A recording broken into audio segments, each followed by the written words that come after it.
만점이니까 하나도 안 틀리죠? 자랑해도 돼. 신통방통합니다. 네, 친구들이 내일처럼 기뻐해줬는데요. 장난도 좋아하고 항상 쾌활하게 지냈어요. 예, 운동도 좀 잘해서 좀 신기해요. 운동도 잘해요? 네. 못하는 게 없네요. 학원 한 번 다니지 않았다는 이 학생의 비결은 따로 있었습니다. EBS 인터넷 강의 국영수 중심으로 열심히. 그런 식으로 해서 부족한 과목을 보충하고 모르는 문제를 해결했던 것 같아요. 네, 학원 오가는 시간을 아껴 집에서 EBS로 공부하고 요점을 정리했다는 규재 학생. 앞으로의 꿈도 큽니다. 강대국과 약속이 상생할 수 있는 무역 정책을 만들어서 정책 수립할 수 있는 그런 경제학자가 되는 게 꿈이에요. 대견합니다. 또 다른 수능 만점자. 서울 중동고의 강성훈 군입니다. 이 학생 역시 특별한 공부법이 있었는데요. 부족했던 수학 실력을 끌어올린 건 바로 이 오답 노트였습니다. 오답 노트. 틀린 것들. 자습할 때 다시 한 번 더 펼쳐보고 그 다음에 또 다도 외울 때 한 번 더 보고 그 다음에 또 한 번 다시 보면서 네, 저는 전혀 모를 저 문제 풀 수 있겠습니까? 이 정답률 10%에 불과한 이 문제도 저희도 오답 노트 몰라요. 덕분에 거뜬했다는데요. 네. 어머니의 역할도 컸다고 하죠. 학원 같은 데도 처음에는 그 어지간한 반을 들어갈 수가 없었어요, 사실은. 그래서 소규모 학원에서 몇 명이 비슷한 아이들끼리 하고 네, 어머니의 든든한 응원은 목표를 이루는 데 큰 힘이 되었는데요. 대도시뿐만 아니라 농촌에서도 화제의 만점자가 있었습니다. 아, 이 친구인가요? 와, 수능 만점자! 축하합니다. 예. 네, 농업에 종사하는 부모님 밑에서 스스로 공부하고 성취하는 법을 배웠다는 변유선 학생. 예. 부모님은 그런 딸에게 미안한 마음이 크다고 하네요.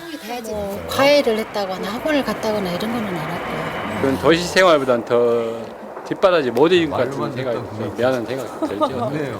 되는군요. 네, 큰 지원은 없었지만 부모님 존재 자체가 든든한 버팀목이 되었는데요. 예. 유선 양만의 공부 비법은 바로 예. 요점 정리를 한 요 포스트잇에 있었습니다. 따로 노트 없이 책 한 권으로 공부할 수 있도록 한 것인데요. 예. 노트가 편리한 사람은 노트로 하는 게 좋은 것 같고 저는 노트가 잘 안 맞아서 좀 많이 잃어버리고 그리고 찾기도 힘들고 그래서 저는 그냥 바로 여기다 해요. 스타벅스. 네, 또 다른 비결은 바로 이 초시계입니다. 어머나, 삐삐인 줄 알았어. 전에 좀 시간이 넉넉해지니까 시간 배분 때문에 연습의 실전처럼 시간을 재고 기록해 문제 푸는 시간을 줄인 겁니다. 예. 무엇보다 명확한 목표를 가지고 열정적으로 전진했기에 더 값진 수능 만점의 성과, 앞으로 더 큰 꿈 이뤄나갈 수 있길 응원합니다. 네, 화이팅입니다. 축하드립니다. 대단합니다. 예. 휴대전화를 살 계획이 있으시다면 계약서 꼭 챙기셔야겠습니다. 자칫하면 요금 폭탄을 맞을 수도 있습니다. 그래요? 요즘 골목마다 즐비한 휴대전화 매장들 갖가지 혜택들을 내세우며 새로운 가입자를 찾는 데 혈안인데요. 얼마 전 새로 휴대전화를 개통한 이 주부는 황당한 일을 당했다고 합니다. 요금제는 한 10,000원 정도 더 올라가 있었고 기계값은 24개월 할부라고 했는데 36개월로 24개월 약정이 36개월로 69,000원짜리 요금제가 75,000원으로 원래 계약했던 것과는 조건이 크게 달라져 있었던 건데요. 알고 보니 주부가 작성했던 것과는 다른 계약서. 어이구, 이게 대체 어떻게 된 일일까요? 급하게 이제 이걸 받아놓고 그 친구가 자기가 어떻게 파는지 계약서의 필체와 서명이 다른 이유를 묻자 뜻밖의 이야기를 꺼냈는데요.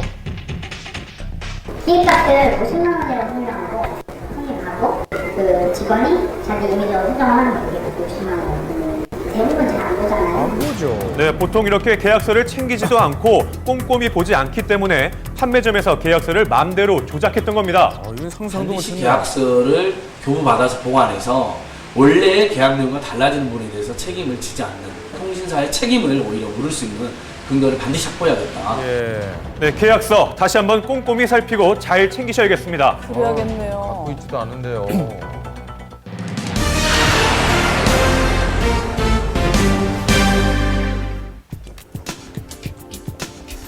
얼마 전 아이 돌보미가 17개월 된 여자아이를 폭행해서 아이가 중증 뇌 손상을 입은 사건이 있었습니다.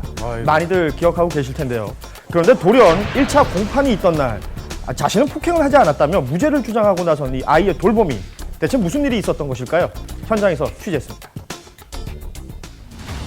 조그만 아이의 머리를 강타한 심각한 폭행의 흔적. 아이 엄마는 큰 충격에 빠졌습니다.